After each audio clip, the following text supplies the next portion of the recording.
आमच्याकडे भारतीय जनता पार्टीकडे अनेक ओपन मधले आमचे नगरसेवक निवडून आलेले आहेत. त्यामुळे आम्हाला तशा कुठल्याही प्रकारची अडचण येणार नाही कुठली.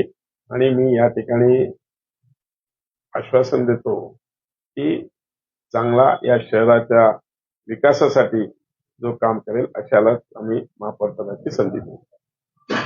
किती जण इच्छुक आहेत असं काही सांगाल किंवा कोण रेस म्हणजे आता आरक्षण कुठल्या प्रकाराला सुटणार याची उत्सुकता होती. आता उमेदवार कोण कोण असतील याची उत्सुकता आहे. मी सांगितलं ना, अनेक उमेदवार आहे. मी कोणाचे नाव घेणं चुकीचं होईल, पण सगळेच चांगले सक्षम आम्ही उमेदवारी देताना सक्षम उमेदवारांना उमेदवारी दिलेली आहे आणि त्यामुळे नक्कीच त्यांच्यापैकी चांगल्या उमेदवारांना मी त्यांना सक्षम उमेदवारालाच आम्ही महापौर पदाची संधी.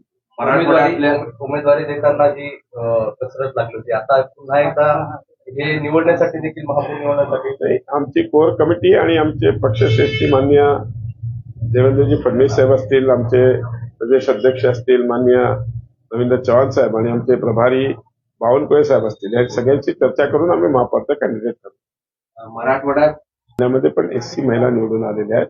नक्कीच त्याच्यासाठी आम्ही पूर्णपणे लक्ष घालून त्याच्यात चांगल्या उमेदवाराची निवड करून त्यांना आम्ही संधी देऊ. तर तुम्ही नांदेडचे पालकमंत्री आहेत.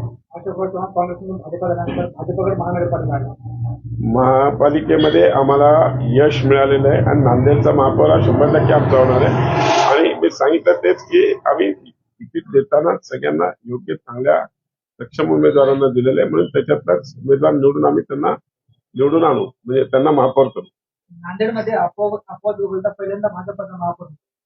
ते माननीय माजी मुख्यमंत्री अशोक चव्हाण साहेब आल्यानंतर आमची नक्कीच तिकडे ताकद वाढलेली आहे आणि त्या ताकदीमुळे आज आमच्याकडे तिकडे आज मेजॉरिटी आली आहे आणि नक्कीच त्या मेजॉरिटीमुळे आम्हाला तिकडे महापौर करण्यात काहीच अडचण होणार नाही.